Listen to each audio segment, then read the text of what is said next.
매일 아침 책 읽기로 하루를 시작하는 행복 습관, 미라클 독서입니다. 오늘 함께 읽어볼 책은 헤빗, 내 안의 충동을 이겨내는 습관 설계의 법칙, 웬디 우드 지음, 김윤재 옮김, 다산북스에서 펴낸 책입니다. 먼저 저자님 소개부터 읽어볼게요. 웬디 우드, 인간 행동 연구 전문가이자 서던 캘리포니아 대학교 심리학과 교수, 현존하는 심리학자 중 가장 많은 인간 행동을 관찰하고 탐구한 과학자로 손꼽히며 최초로 뇌과학자 심리학을 접목해 습관의 형성 원리와 작동 방식을 분석했다. 오리지널스 저자 애덤 그랜트, 그릿의 저자 앤젤러 더크워스 등 세계적인 심리학자들에게 습관 연구 최고 권위자로 인정받고 있다. 심리학, 뇌과학, 경영학, 사회학 등 여러 학문을 넘나드는 방대한 연구를 통해 습관 설계라는 자신만의 구체적이고 독창적인 방법론을 도출했다. 무엇이 인간 행동의 지속성을 창조하는지 밝히고자 신경과학, 인지심리학, 행동동기론 등을 30여간 연구했으며 그와 관련된 수천 건의 실험을 기획, 주도했다. 우리 삶의 43%가 습관으로 이루어져 있다는 사실을 과학적으로 증명한 웬디 우드의 탐정 연구는 그동안 시중에 출간된 수많은 동기부여 자기계발서의 이론적 배경이 됐다. 최고의 학자들로 구성된 웬디 우드 연구팀은 미국 국립과학재단, 미국 국립보건원, 템플턴 재단, 록펠러 재단, PNG 등 저명한 학술재단으로부터 자금을 받아 활동하고 있으며 수많은 연구자가 웬디 우드의 프로젝트에 참여하기 위해 기다리고 있다. 여러 국제학술지 편집장을 역임했으며 워싱턴 포스트, 로스앤젤레스 타임즈, 뉴욕 타임즈, 시카고 트리뷴, USA 투데이 등의 칼럼을 쓰고 있다. 헤빗은 웬디 우드가 지난 30여 년간 연구한 결과물을 집약한 첫 책이며 서던 캘리포니아 대학교, 소르본 대학교 행동과학연구소, 유럽 경영대학원 등 미국과 유럽의 여러 학술단체에서 후원을 받아 집필됐다. 습관과학 연구 최전선에서 직접 경험하고 목격한 모든 지식을 담은 이 책은 인간 행동 뒤에 감춰진 무의식이 만들어내는 무궁무진한 가능성을 활용해 삶을 변화시키는 방법을 알기 쉽게 전달한다. 목차 살펴볼게요. 차례, 한국 독자들에게 잠재된 43%의 무의식을 깨워라. 1부, 무엇이 우리를 지속하게 하는가? 1장, 비의식적 자아, 습관은 영원한 지속이다. 2장, 내성 착각, 습관은 드러나지 않는다. 3장, 습관 기억, 습관은 목표에 집착하지 않는다. 4장, 반복하는 뇌, 습관은 애쓰지 않는다. 5장, 상황 제어, 습관은 투쟁하지 않는다. 2부, 습관은 어떻게 일상에 뿌리 내리는가? 6장, 습관 설계 법칙 1, 나를 중심으로 상황을 재배열하라. 7장, 습관 설계 법칙 2, 적절한 곳에 마찰력을 배치하라. 8장, 습관 설계 법칙 3, 나만의 신호를 발견하라.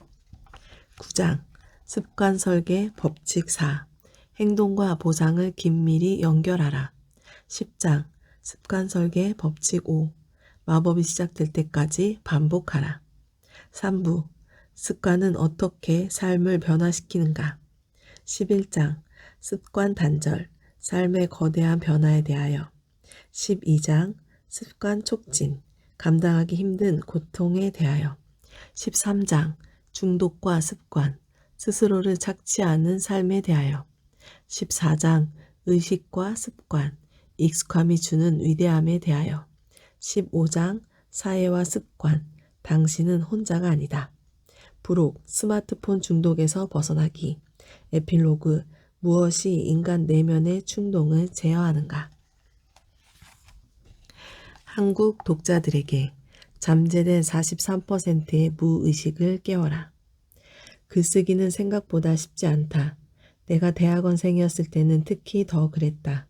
시간이 너무 부족해서 수업 중에도 틈틈이 글을 썼고 새벽에 귀가해 강박에 시달리다 노트북이 엎어져 잠든 적도 많았다. 글쓰기는 언제나 끔찍할 정도로 괴로웠다. 나는 늘 뒤처지는 느낌이 들었고 그럴수록 더 스스로를 몰아붙이다 나약한 내 자신을 자책하며 괴로워했다.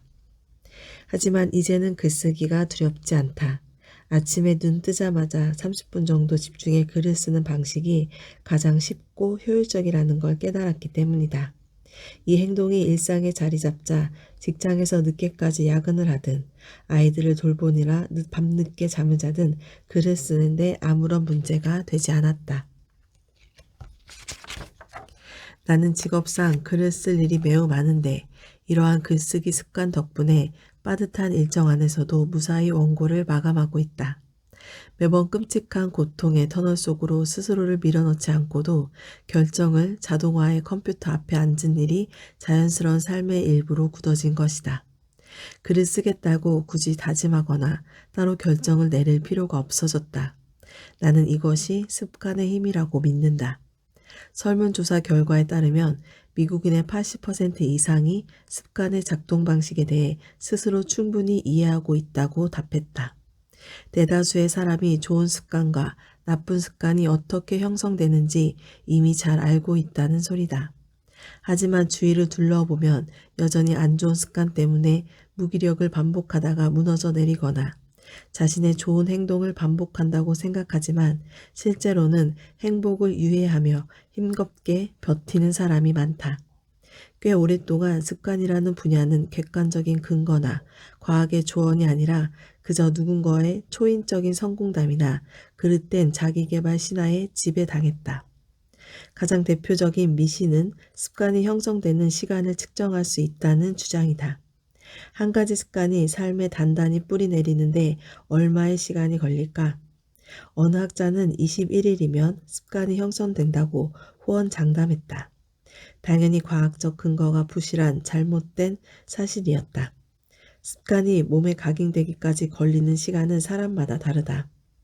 게다가 행동의 종류에 따라 자동화되기까지 필요한 반복의 양이 천차만별이다. 여러 연구에 따르면 점심 식사 때마다 과일을 먹는 간단한 식습관은 약 65일간 그 행동을 반복하면 습관이 됐다. 탄산음료 대신 건강한 음료를 마시는 습관은 59일간의 반복이 필요했다.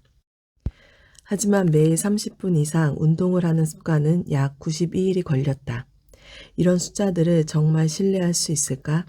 그들을 제한된 실험 환경에서 특정 습관이 형성되는 데 걸리는 기간을 측정했지만 반대로 그 습관이 사라지기까지 얼마나 걸리는지에 대해선 언급하지 않았다. 스트레스가 올바른 습관을 형성하는 데 큰 방해가 된다고 믿는 사람도 있다. 정말 그럴까? 내가 연구한 바에 따르면 오히려 습관은 스트레스에 강력한 저항력을 갖고 있다. 일상의 스트레스는 좋은 습관이든 나쁜 습관이든 가리지 않고 그 지속력을 강화시킨다. 삶에 거대한 변화가 닥치고 감당할 수 없는 고통이 찾아와도 습관은 그 질긴 생명력을 이어갔다. 오히려 물을 먹고 쑥쑥 자라는 나무처럼 습관은 스트레스 속에서 번성했다. 나는 이 역설적인 연구 결과가 매우 흥미로웠다. 어쩌면 바로 이러한 습관의 특별함이 내가 수십 년간 습관과학 연구에 매달리게 된 계기가 된 것일지도 모르겠다. 사람들은 자신의 삶을 스스로 제어할 수 있다고 착각하며 산다. 시작이 반이다 라고 외치며 호기롭게 시작하지만 금세 고통을 견디지 못하고 원점으로 돌아간다. 우리가 자꾸만 실패를 반복하는 이유는 뭘까? 인간 내면의 충동적 본성은 우리가 생각하는 것보다 훨씬 강력하다. 삶의 목표 중 대다수가 예측할 수 없고 통제할 수 없는 강렬한 충동 때문에 방향을 잃고 자초된다. 그리고 그 끝에는 끔찍한 무기력이 기다리고 있다. 스스로를 변화시키는 것이란 얼마나 힘든 일인가? 올바른 선택을 하루도 쉬지 않고 꾸준히 해나가리란 얼마나 어려운가? 미국인의 84%는 채소가 몸에 좋다는 걸 알지만 늘 베이컨과 햄을 장바구니에 담는다. 체중 관리에 실패하는 사람 중 71%가 날씬한 몸매라는 목표에 집착하지만 밤마다 정반대 행동을 한다. 우리가 아는 것, 우리가 목표로 추구하는 것, 우리가 의지를 불태우는 것 등은 사실 삶에서 큰 도움이 안 된다. 그럼에도 많은 사람이 여전히 자신이 잘 제어되고 있다는 거대한 착각에 빠져 산다. 성공한 이들을 보면 우리는 그들이 매사에 자신을 엄격하게 몰아붙이고 필적할 수 없는 강렬한 끈기로 똘똘 뭉친 사람들이라고 여긴다. 더 일찍 일어나고 날씬한 몸매를 유지하고 담배와 술을 끊고 부부관계를 회복하고 스마트폰을 덜 들여다보는 습관을 새롭게 형성하려면 비범한 의지력을 발휘하고 유혹에 꾸준히 저항해야 한다고 믿는다. 그러나 지난 수년간의 연구 결과에 의하면 성공한 사람들은 이런 불굴의 정신력으로 좋은 습관을 형성하지 않았다. 그들은 무언가를 자제하거나 인내할 상황 자체를 만들지 않았다. 자제력 대신 습관을 활용했다. 내가 지난 수년간 만난 충동에 휘둘리지 않고 일상을 체계적으로 관리하는 사람들의 특징은 결코 스스로의 의지력과 끈기를 과신하지 않았다. 고통스럽게 문제를 해결하지 않았다. 일주일에 4회 이상 달리는 사람 중 93%는 날마다 운동하는 장소와 시간, 즉 상황에만 집중했다. 하지만 수많은 사람이 이렇게 살지 않는다. 올바른 습관을 들이려면 먼저 습관이 우리가 좌우할 수 있는 대상이 아니라는 걸 깨달아야 한다. 의식이 깨어있는 시간 중 거의 절반 동안 인간의 뇌는 이른바 습관 시스템에 의존한다. 샤워, 옷 입기, 수면 등 삶을 구성하는 가장 기본적인 문제부터 이메일 확인, 문서 읽기, 운동 등 상대적으로 더 복잡한 문제에 이르기까지 별다른 고민이나 판단을 거치지 않고 무의식적으로 반복한다는 것이다. 나는 항상 이런 질문에 매력을 느꼈다. 우리가 인생의 중요한 목표를 마치 저녁에 소파에 앉듯이 자동 조절 모드로 달성하도록 뇌를 훈련시킬 수 있다면 어떻게 될까? 다이어트, 일찍 일어나기, 날마다 운동하기 같이 우리가 끔찍하게 싫어하는 일들을 애쓰지 않고도 완수할 수 있다면 어떻게 될까? 여기 흥미로운 실험이 하나 있다. 연구팀이 사람들에게 팝콘을 준 다음 영화가 끝난 후 수거해서 그들이 얼마나 먹었는지 확인했다. 실험 참가자들은 몰랐지만 그들 중 절반은 일주일 전에 만든 눅눅한 팝콘을 받았다. 공짜로 줘도 먹지 못할 음식이었다. 과연 사람들은 팝콘을 얼마나 남겼을까? 그들은 가리지 않고 그냥 다 먹었다. 신선한 팝콘이든 눅눅한 팝콘이든 대다수의 사람은 자신의 평소 습관에 따라 주어진 팝콘을 그대로 먹었다. 빈통을 반납하며 팝콘이 너무 눅눅해서 맛이 없었다고 불평을 늘어놓은 사람도 있었다. 하지만 그런 그들조차도 팝콘을 다 먹었다. 이처럼 습관은 의식적 자아 박간 영역에서 작동한다. 우리가 자주 반복하는 행동일수록 인식조차 안 된다는 뜻이다.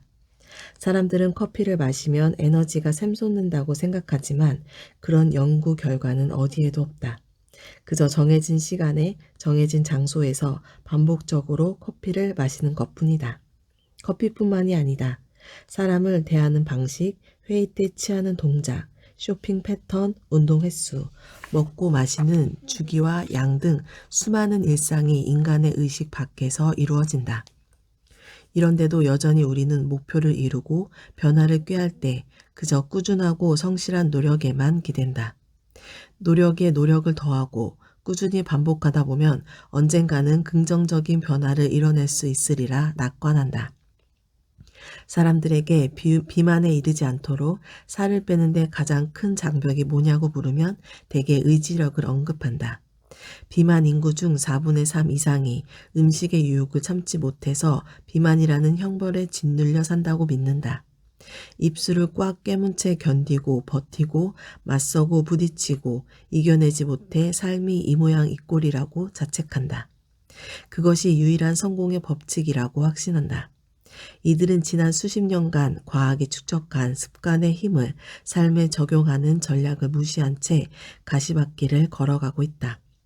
이것이 대다수의 사람이 변화에 실패하는 이유다. 스스로를 착취하다 삶을 낭비하는 것이다. 이제 이런 삶을 끝장내야 한다. 지난 1세기에 걸쳐 더 많이 먹고, 더 많이 쓰고, 더 많이 시청하고, 더 많이 소비하도록 설계된 수많은 제품과 서비스가 세상에 등장했다. 넷플릭스의 스트리밍 서비스는 유저가 밤새도록 영화와 드라마를 시청하도록 유도하고, 수많은 온라인 쇼핑몰은 원클릭 결제 시스템과 결합해서 소비자의 과다 지출을 촉진하고, 대형마트의 계산대는 달콤하기만 하고 영양가 없는 정크푸드를 구입하도록 유혹한다. 이 모든 것이 우리가 원하지 않는 행동을 자동으로 반복하도록 조작된 함정들이다. 이런 세상에서 오직 개인의 의지력에만 의존해 저항하는 건 진이 빠지는 일이다. 마치 압력밥솥처럼 분노가 폭발할 때까지 욕망과 충동을 억누르고 살라는 것이다 마찬가지다. 그렇게 해서는 평상심을 유지할 수 없다. 수많은 다이어트 업체 운영자들조차도 자신들의 처방이 장기적으로는 효과가 없다는 걸 인정하고 있다. 충동에 정면으로 맞서는 건 해결책이 아니다. 무의미하고 고통스러운 싸움에 불과하다. 일부에서는 이와 같이 우리의 인내심이 갓 나온 스프보다도 빨리 식는 이유를 살펴볼 것이다. 그리고 지난 수백 년의 심리학 연구와 최신 뇌과학의 발견을 바탕으로 금세 고갈되어 사라질 인간의 의지력, 판단력, 목표의식 등 실행 제어 기능을 대신해 삶을 더 나은 방향으로 이끌어줄 습관의 작동 원리에 대해 설명할 것이다.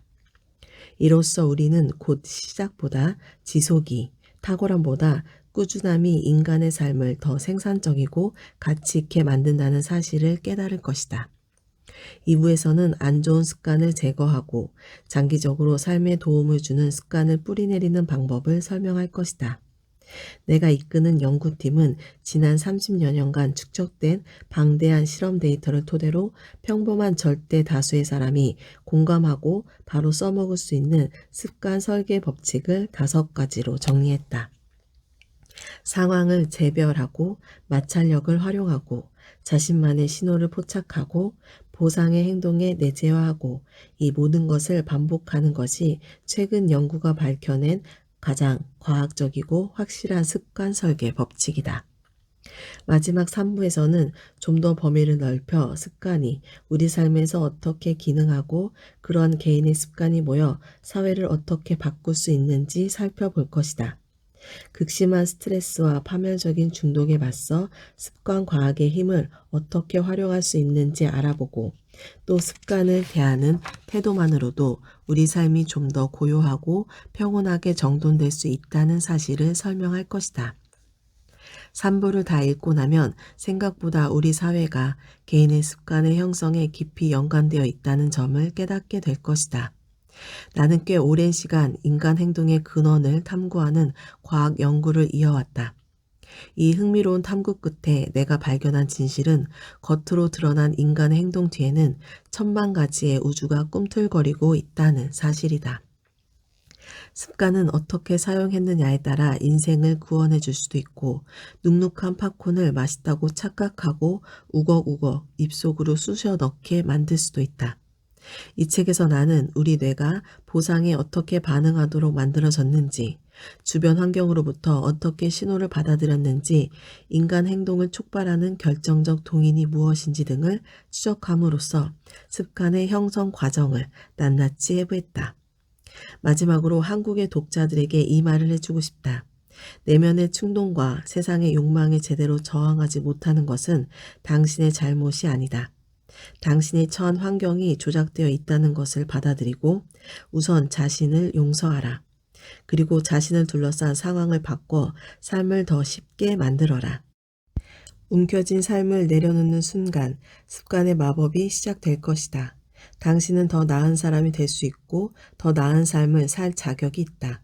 그리고 습관은 당신의 삶을 제자리에 갖다 놓아줄 것이다.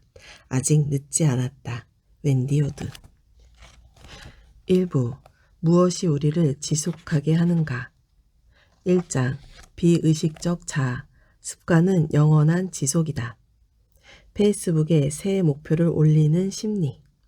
내 사촌 동생은 가끔 페이스북에 야심찬 목표를 올린다. 시작은 늘 똑같다. 생각보다 살이 너무 쪘다며 후회하고 비만 때문에 등 통증이 더 심해졌다고 투덜거린다. 그러다가 뭔가가 꽉 막힌 것 같다면서 아무래도 자신의 삶은 영영 바뀌지 못할 거라고 절망한다. 급기야 SNS 친구들에게 도움을 청하며 이 악순환을 끊어달라고 절규한다. 다행히 소셜미디어 세상은 그녀에게 용기를 북돋아 준다. 너는 할 수 있어. 힘내. 너가 할 수 없는 건 아무것도 없어. 넌 내가 아는 사람 중에 가장 의지가 굳센 여자야. 다이어트 따위에 넌 절대 지지 않을 거야. 아름다운 장면이지만 사실 그들은 사촌 동생이 설계한 정교한 사회적 관계망 안에서 자신에게 주어진 역할을 충실히 수행한 것뿐이다. 이로써 사촌 동생의 약속은 또래 그룹과 공유되었고 목표를 달성해야 할 이유가 더 강력해지고 선명해졌다. 과연 그녀는 원하는 만큼 체중을 감량할 수 있을까? 나는 내 사촌 동생이 세운 일생일대의 목표와 그것의 달성 여부에는 그다지 관심이 없다.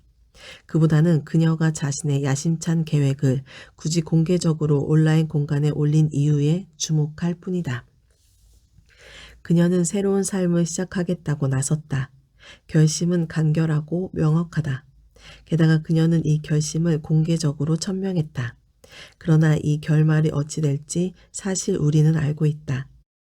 만약 그녀가 자신이 세운 목표를 너끈히 해결할 수 있을 만큼 합리적이고 경제적인 인간이라면 굳이 SNS에 자신의 치부를 드러내면서까지 다이어트 계획을 공표하지 않았을 것이다.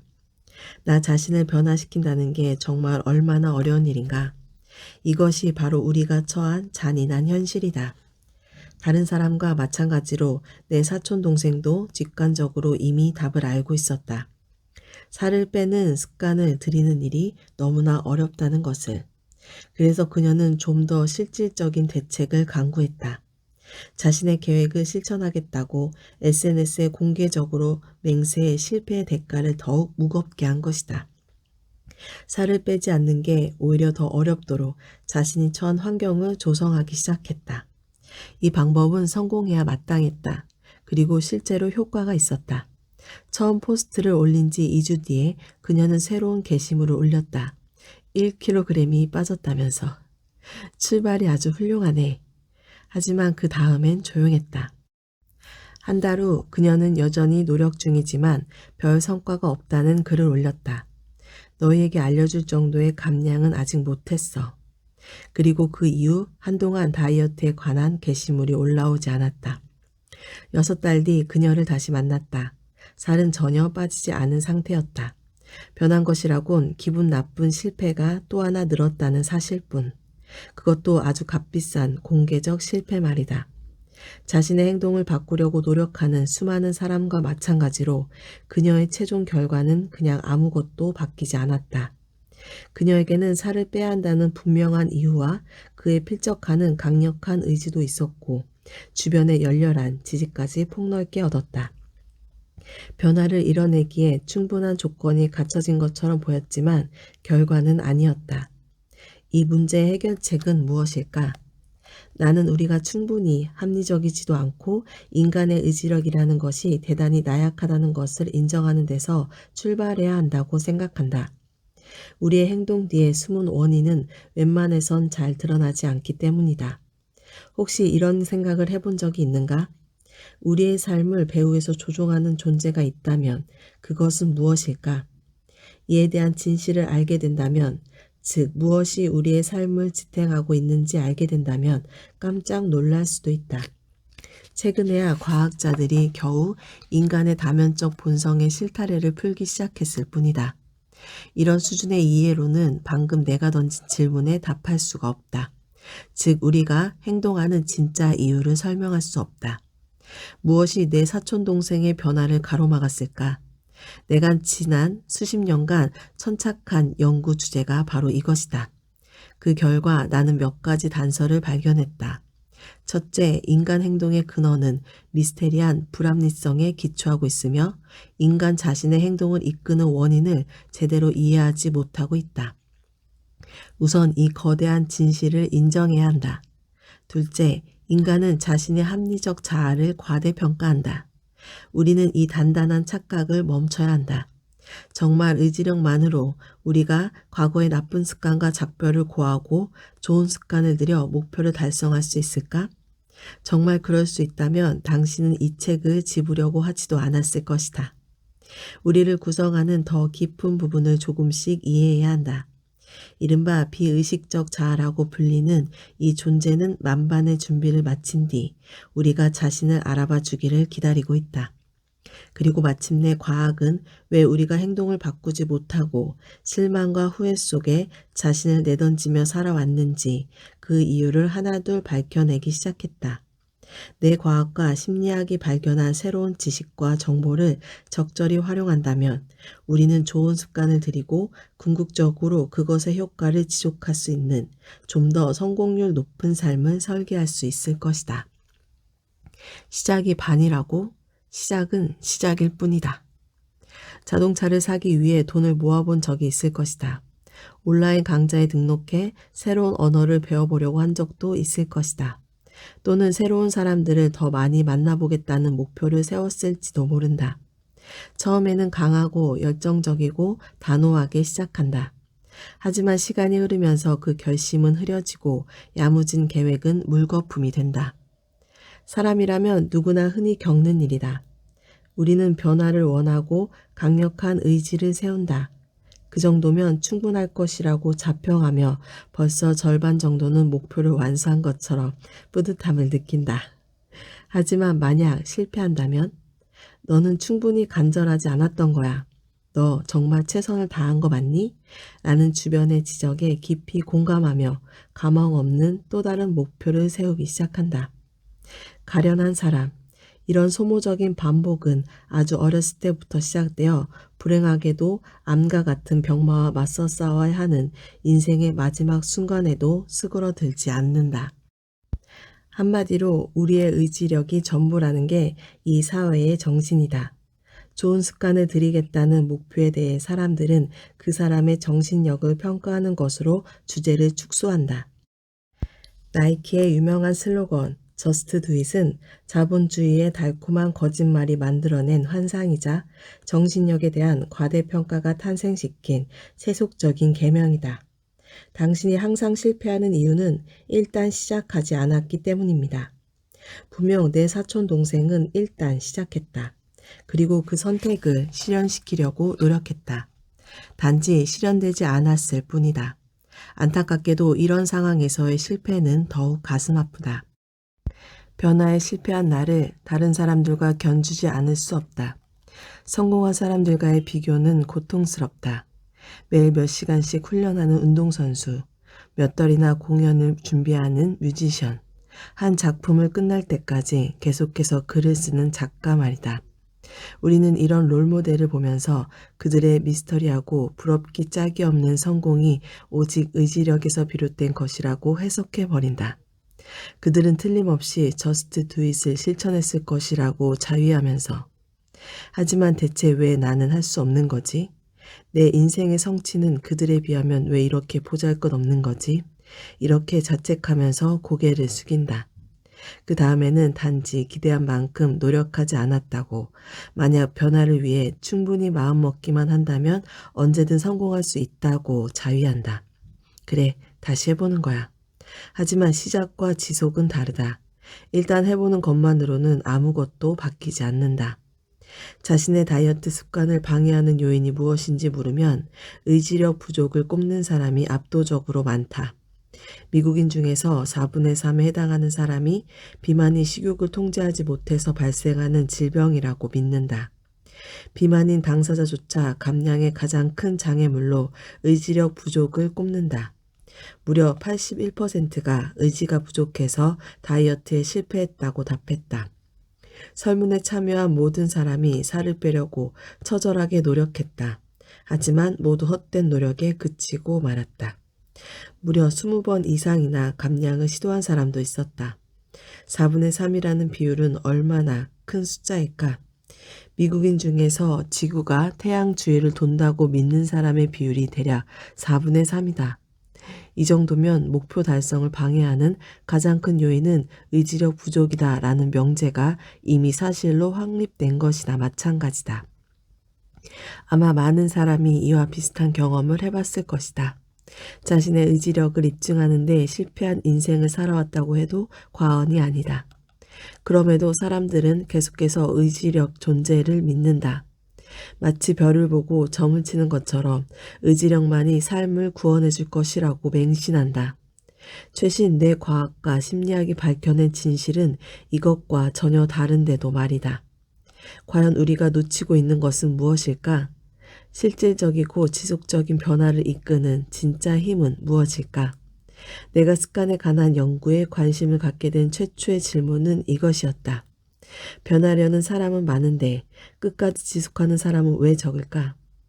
대학에 있을 때 내 주변에는 의욕적이고 놀라운 재능을 갖춘 사람이 매우 많았다. 하지만 그들마저도 이런 시작과 지속 사이의 불일치로 고통스러워했다. 그들은 언제나 무언가를 성취하기 위해 노력했고 흥미로운 프로젝트를 기획했지만 무질서한 대학 환경 속에서 처음의 의지를 지속하는 데 번번이 실패했다. 내 연구실에 합류한 어느 똑똑한 대학원생은 이를 자꾸 미루는 습관이 있었다. 그는 강의실에는 뛰어났지만 연구 프로젝트를 스스로 추진해 나가는 일에 큰 어려움을 겪는 듯했다. 나는 그에게 하루 중 연구에 매진하는 시간을 따로 정할 것을 권했다. 그리고 시간을 아끼면서 성과를 낼 수 있는 몇 가지 방법을 조언했다. 그렇게 몇 주가 흘렀다. 그가 연구를 지속하려면 정해진 날짜까지 자신의 연구 계획서를 내게 제출해야 했다. 제출일 아침 나는 그의 계획서를 읽을 수 있으리라는 기대를 안고 일찍 출근했지만 나를 반겨준 건 연구실 문 앞에 그가 붙여놓은 쪽지였다. 그는 결국 마감 일정을 지키지 못하고 자신의 연구 경력을 포기하고 말았다. 그의 의지력이 부족한 탓이었을까?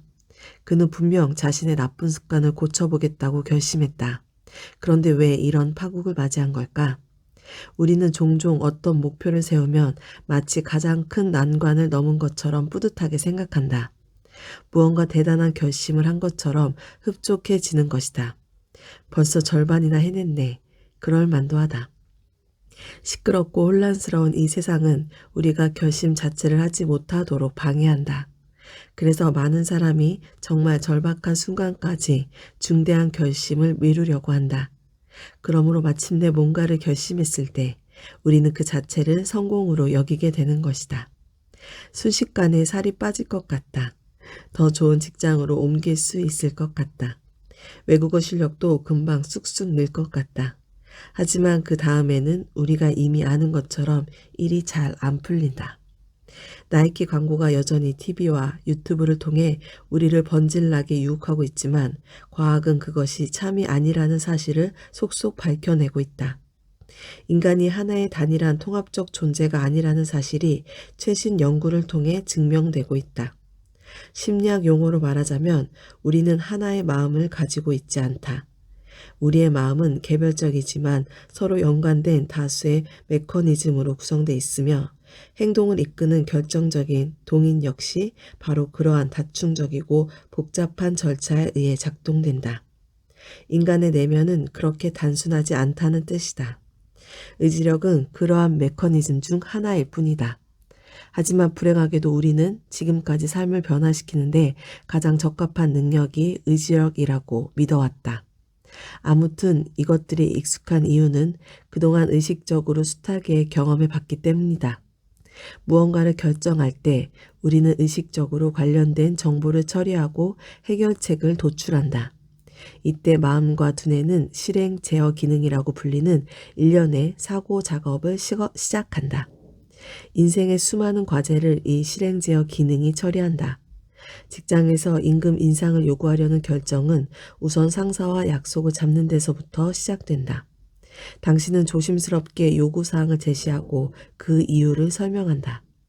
헬스장에서 본 매력적인 사람에게 커피나 한잔하자고 말을 걸을 때 그때조차 이 기능이 필요하다. 그날의 날씨와 의상, 주변 사람들의 시선과 적절한 동선 등을 모두 고려한 끝에 가장 완벽한 접근 방식을 찾아낼 것이다. 우리는 마음을 먹고 해결책을 궁리한 다음 온 힘을 다해 실천한다. 매우 중요한 과정이지만 그만큼 소모되는 정신적 노력 또한 크다. 당신이 퇴근하고 녹초가 된 채 집에 돌아가 무언가를 마구 먹어대고 TV에 정신이 팔려 자정까지 잠을 못 자는 이유가 바로 이것이다. 의지력은 무한하지 않다. 쓰면 쓸수록 고갈된다. 물리력이 신체에 압력을 가하듯 정신적 힘 역시 우리의 정신에 스트레스를 가한다. 자, 만약 헬스장에 갈 때마다 신중하게 결정을 해야 한다고 상상해보자. 매일 그날이 처음인 것처럼 첫날의 열정을 되새김질하면서 스스로를 괴롭혀야 할 것이다. 헬스장에 다녀야겠다고 마음먹었던 첫날의 신내나는 다짐과 동기를 떠올리는 그런 짐 빠지는 과정으로 자신을 밀어넣어야 한다. 게다가 우리의 마음은 놀라울 정도로 불합리하고 모순적이므로 당신의 의식은 헬스장에 가지 말아야 할 이유를 맹렬하게 검토하기 시작할 것이다. 하루도 빠짐없이 당신은 눈을 뜨고 헬스장에 도착하기 직전까지 정신적 고뇌에 짓눌린 채 고통받아야 한다. 이 책에서 내가 독자들에게 말해주고 싶은 것은 이런 고통을 겪지 않아도 충분히 더 나은 사람이 될 수 있다는 사실과 인간의 마음에는 의지력 말고도 다른 부분이 존재한다는 사실이다. 바로 반복적인 행동 패턴, 우리의 습관 말이다. 습관은 시끄럽고 소모적이며 심지어 전투적인 논쟁에 뛰어드는 대신 즉시적이고 자동적으로 작동한다. 우리의 인생은 이미 습관에 많은 것을 의존하고 있다. 습관은 가장 단순하고 성실한 삶의 일부이며 우리는 이것을 좀 더 제대로 활용할 수 있다. 장기적인 목표를 달성하는 데 이보다 더 좋은 도구가 또 있을까? 토론은 생략하고 바로 일에 착수하라. 이것이 바로 습관의 방식이다. 당신은 분명 아침에 일어날 때마다 첫 15분간 거의 똑같은 행동을 취할 것이다. 자연스러운 일이다. 불을 켜고 물을 한 잔 마시고 보일러를 켜고 이를 닫고 세수를 한다. 우리의 의식이 적극적이고 정교하게 이러한 아침의 행동을 반복적으로 창조하는 것이라고 믿을 수도 있다. 정말 그럴까? 아침마다 벌어지는 일들이 저스트 두잇의 결과물인 걸까? 우리가 그런 행동을 억지로 하는 것이라면 그럴지도 모른다. 하지만 적어도 회사에 출근하거나 학교에 등교하는 일이 끔찍하게 싫기는 해도 아침에 일어나 물을 마시고 이를 닦는 행위를 혐오하진 않는다. 이른바 의지력이라고 부르는 의식적 자아는 일상적 행동 패턴과 거의 관련이 없다. 그 대신 광대하고 반쯤 숨겨진 비의식적 자아가 작동한다. 바로 습관이다. 우리의 일상에 자연스럽게 밴 습관은 맨 처음에는 의식적 자아로부터 보내진 신호에 의해 시작되고 조종되지만 시간이 지나 궁극적으로는 실행 제어 기능의 간섭 없이 비의식적 자아에 의해 스스로 작동하게 된다. 둘의 차이를 좀 더 쉽게 설명하자면 이렇다. 의식적 자아는 임금 인상과 연애에 관심을 갖도록 우리를 조종한다. 그리고 비의식적 자아는 우리가 과거에 취했던 행동을 떠올려 의식적 자아가 지정한 목표를 더 쉽게 달성할 수 있도록 특정 행동을 반복하게 해준다. 이것이 바로 습관이다. 이때부터는 주도권이 비의식적 자아, 즉 습관에 넘어간다. 의식적 자아는 자신이 주도권을 뺏긴 줄도 모르고 또 다른 목표를 향해 어슬렁거린다. 그 사이 우리의 잠재적 영역에서는 나도 모르게 습관이 형성되어 삶에 영향을 미치기 시작한다. 다행히 좋은 결과를 불러올 수도 있고 인생을 자초시킬 끔찍한 악몽이 되어 나타날 수도 있다. 습관을 형성하거나 습관에 따라 행동한다는 것은 의식적으로 경험할 수 있는 영역이 아니다. 이것이 습관의 숨겨진 본성이다. 일이 어쩔 수 없이 흘러가는 것 같은 느낌을 받을 때 우리는 종종 이렇게 중얼거린다. 아, 이건 그냥 내 습관이야. 마치 습관이란 게 나와는 따로 존재하는 듯이 여기는 것이다. 오늘 미라클 독서는 여기까지 읽겠습니다. 오늘도 감사합니다.